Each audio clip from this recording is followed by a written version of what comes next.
everyone, welcome back to Rucktravels, second ever episode of my YouTube channel. Last video was last Friday, and first of all, I just want to say thank you to all the responses I've had, whether it's comments, likes, subscriptions. I think we're about 60 subs in and nearly 200 on Instagram, so really made a bit of progress in the last week or so. Again, very grateful. Point of today's video, as you can probably tell by the title, or it might be up here if you're on YouTube, is a Q&A. I've been asking you on Twitter, Instagram. If I know you personally, I've just been asking you to your face, is there any questions you want to know about travelling or me or anything it is? The main topics are going to be travel related, and some of them are going to be touched on in a way that's relatively brief, just to kind of give you a concise answer. It'll give me a chance to get to know what you're looking for, and it'll get you an opportunity in terms of getting to know me as well, which I think is really important. Be good to build up a little bit of a loyal community amongst us. So, first question is from my good friend Raman. He's basically asked, where have I travelled to? So, ultimately, since I was 2 or 3, from the start I was doing a lot of Europe, so I've done more or less all of Western Europe now. Whether that's in the form of city breaks, ski holidays, your sort of typical package holidays in the summer, all-inclusives, that sort of stuff. Then when I got into the realms of being sort of 18, 19, first big backpacking trip, was South America. So we did Peru, Argentina, Bolivia, Brazil, and 3 or 4 days in Canada at the start. And then the following year, 2018, we did Southeast Asia, which covered Thailand, Cambodia, Vietnam, Laos, Singapore, Bali, and the Philippines. I was meant to go to Malaysia, but I accidentally booked the wrong flight and put myself out of pocket for about £300. Yeah, maybe we won't go any further with that one because that's really sad. Done North America, like I said, Canada, the States, and then to the likes of Egypt, places in the Caribbean like Mexico, Barbados. So I think I'm on about 38 countries at the moment. But hopefully that sort of sums it up for you. Second question is from Cameron. He said, the world's very negative at the moment because of coronavirus and such things. We need to hear something positive.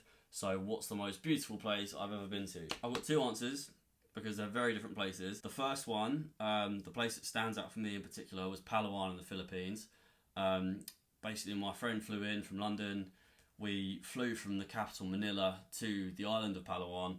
Then we had a 10-hour minibus journey crammed in with boxes of, chickens, all sorts of animals. And then eventually we got there, and then the next morning woke up and we were on Napcan Beach, and it was absolutely stunning. This beach is the best one I've ever seen. Looks like something out of a movie. I'll try and chuck a couple of pictures on Instagram for you in the coming days. I'll do a Philippines highlight, that sort of thing. Second answer to it is Machu Picchu in Peru. The Inca Trail to the Machu Picchu is just absolutely stunning. And, there was times I was happy just hiking on my own, just looking at it. I was absolutely amazed by it. And then the sort of reward is obviously seeing Machu Picchu, which is an ancient civilization 4,000 metres up in the sky. Obviously, when it was built, you think it's so impossible how they built it, but it is a real thing. So you've got that in your head combined with what it actually looks like. So, that's what it's all about. We all like the travel content on the internet because of how beautiful things look. And then when you actually see it in the flesh per se, it's, bewildering how it's even there, especially where it's such a protected place. I think they only let about 250 people in a day. So that made it that much more special, that it was really quiet and we really got to enjoy one of the 7 wonders of the world. To ourselves. So yeah, Philippines and Peru, long story short. Next question, Jazz.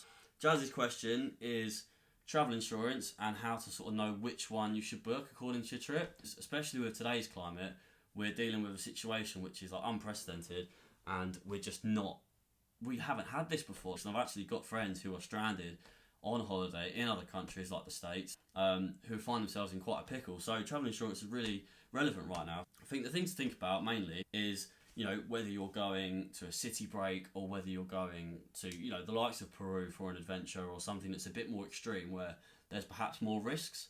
I think that's what you sort of need to look for in your policy. For me, if I'm going for a long period of time and knowing what I'm into, adrenaline junkie things like jet skiing or skydiving, wherever it might be, ultimately, as much as they're safe, there is some element of risk there. So you need to make sure your policy covers you for said risks. You want to be in a position where something's in place for you, because obviously things like injury can happen or someone around you gets hurt, and obviously you can really benefit your scenario as opposed to not having any at all. the idea of travel insurance is that you're never going to need it, or you hope you're never going to need it. Also, I think about healthcare and the circumstances of the country. So, for example, if you're going to the likes of, the Western world, the Europes, the North Americas, those sort of places, you're not going to be as concerned with your like personal physical health in terms of what you might be eating or medical care, that sort of thing. But if you are going to the second or third world countries, healthcare there isn't necessarily always going to be very good. So if you've got a healthcare policy in place that can sort of either get you home or look after you when you are home, then that will obviously help you a lot. In the event that you do need healthcare overseas, it can be very expensive even in these third world countries, because they might want to use absolutely everything just to protect themselves. If you find yourself ill in a foreign country, then in their heads they're thinking this is a really big risk. We can't, lose a Westerner or lose a tourist. So, they will do everything to help you. But the more they use, the more expensive it can get. So make sure you bear that in mind. So, just make sure it's like an extensive or good quality healthcare policy. I think in summary, think about where you're going, circumstances of the trip, circumstances of the country, why you might need insurance, and then sort of tailor it to that. Do a bit of market research, see what you think is the best value for money, because ultimately we're not all working with the same budget. So think about what you can do to sort of help yourself on your trip. Next question from another friend of mine is, how easy is it to travel alone? So it's a really good question. It is easy.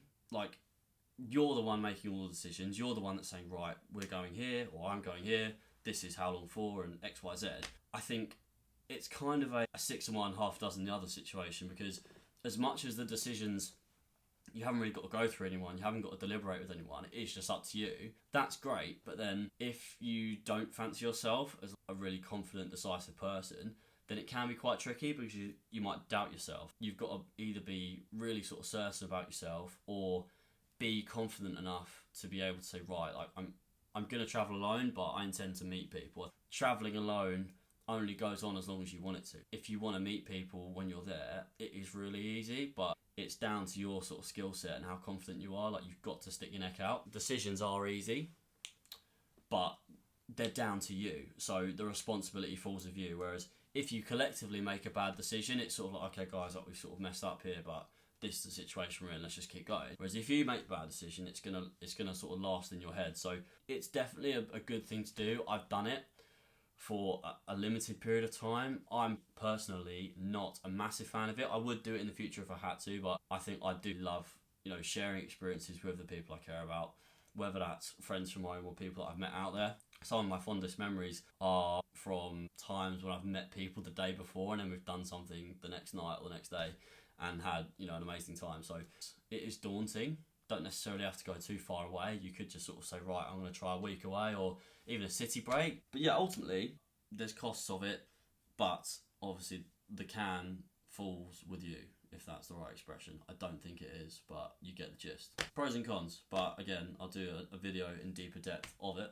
So another one from my good friend Tom, his question is, how and how much would it be to do like a different trip? I think a lot of people, they come to, holiday season in the summer and they're thinking, oh, like, we'll just have to do like a Spain or a Turkey. Like, as much as they're amazing countries, like, they're very accessible and they're very catered to us. So sometimes we want a taste for something that's a little bit more out there, a bit more exotic, a bit more going on, just like a different experience. I think the thing to think about is you don't need to necessarily travel to like the other side of the world. You can go like quite close to home. But there are countries that we're very familiar of or familiar with, but we don't necessarily know everything about them. So you're getting into the realms of maybe thinking about a more remote destination in that country. So as opposed to your Barcelonas and Madrids, you think about somewhere that's less known in Spain or Turkey or somewhere like that. Alternatively, if you want to go somewhere that's completely unfamiliar, cost effective, and not a world away, then I'd suggest, just sort of expanding how far you're willing to go. So instead of setting, say, a 4-hour limit in terms of how far you want to fly, maybe sort of extend yourself to 6 or 7, because that extra couple of hours can get you so far. Off the top of my head, the likes of the Middle East, like I mentioned previously. We've got Dubai, which is really accessible and is becoming really commercialised for like a lot of different groups of tourists. But in my head, I'd love to go and see Jordan. I think it's about a 6 or 7 hour flight. I found flights recently really cheap, for like £100 and something, which for what it is really good. You know, you've got a wonder of the world there in Petra. You've got the deserts. You've got the cities that are really buzzing, apparently. I've heard really good things about it. So, like I say, don't need to go really far away. Can keep it closer to home, because then A, it's cheaper. B, you can do it in less time, as opposed to saying, you know what, I'm going to take all of my annual leave in one trip. You could say, you know what, I'm just going to take a week or 10 days and do something that's, you know, absolutely phenomenal, but not necessarily too intense or far away that's going to sort of like be taxing financially or physically. Like, you don't want to come back from a 3-week trip and then you're back to work the next day. You'll be absolutely shattered. And then the financial side of that, I guess, is, you know, the closer to home, the less money you spend, and just sort of research it a bit. You know, think about what you want to do and then sort of tailor that into your plan. So cities are always going to be more expensive.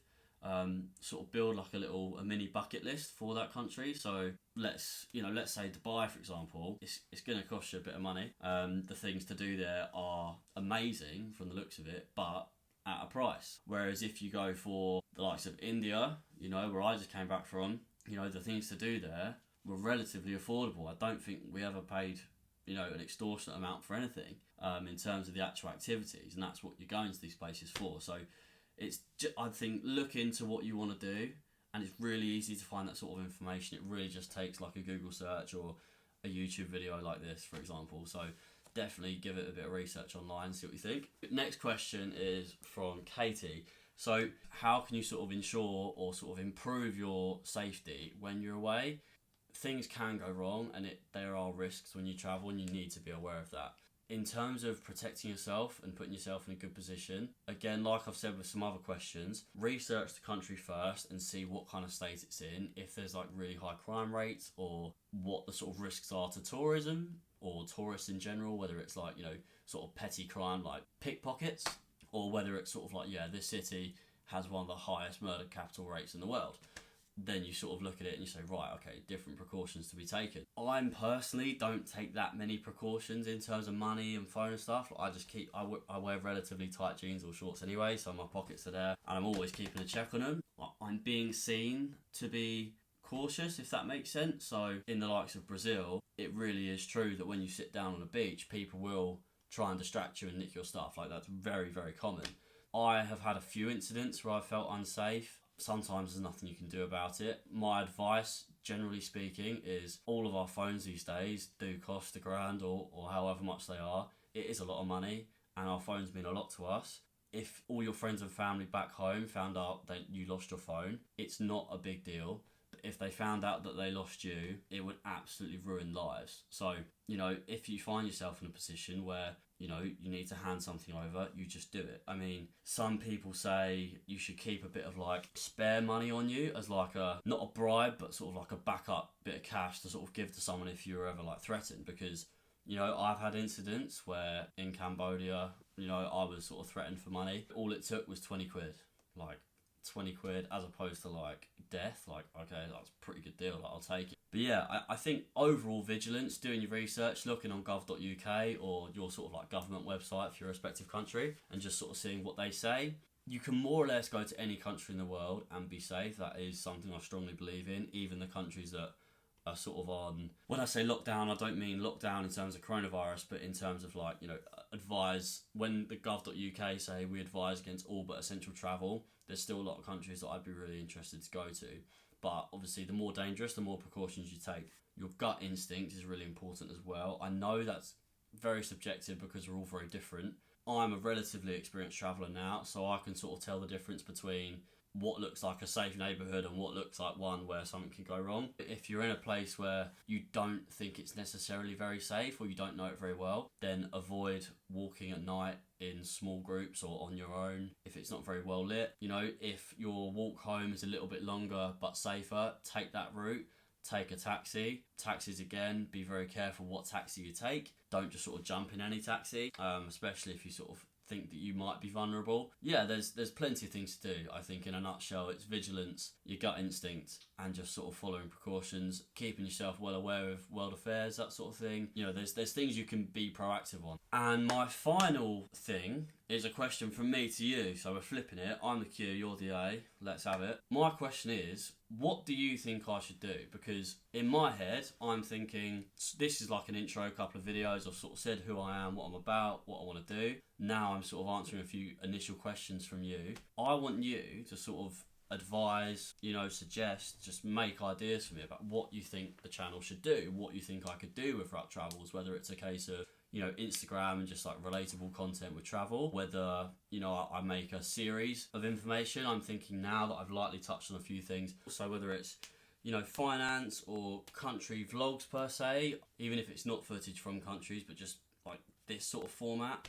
I think I enjoy doing this, and I think that's what it's all about, and hopefully you can take a lot from it. Again, feedback's so important to me. I'm really open to positive and constructive criticism, so I can help you lot out a lot more from constructive criticism, because it means that you're saying to me, I think you should do this, and I'm saying, okay, right, my audience are asking for this. My audience is relatively humble and small at the moment, but obviously like the way to grow it in my head is listening to the likes of you. So where I've mentioned previously, as much as I enjoy doing this, I've wanted to for a long time, the reason I'm doing it is for you. So keep it coming, keep engaging, tell people you know about it if they can take anything from it. Don't forget to like, comment and subscribe. It really helps my YouTube sort of grow. The response so far on the first video is amazing. If we can get it going again like that on this one, I'll be really happy. Rucktravels is the place to be on Instagram for more regular content. I'm sort of posting every other day or so. I'm doing my story highlights at the moment for each country, so probably going to continue with Asia, do the likes of Laos, Philippines, Singapore, and then get into the realms of South America.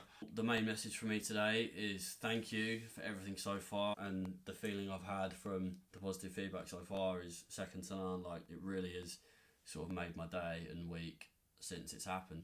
So yeah, as per usual, thank you.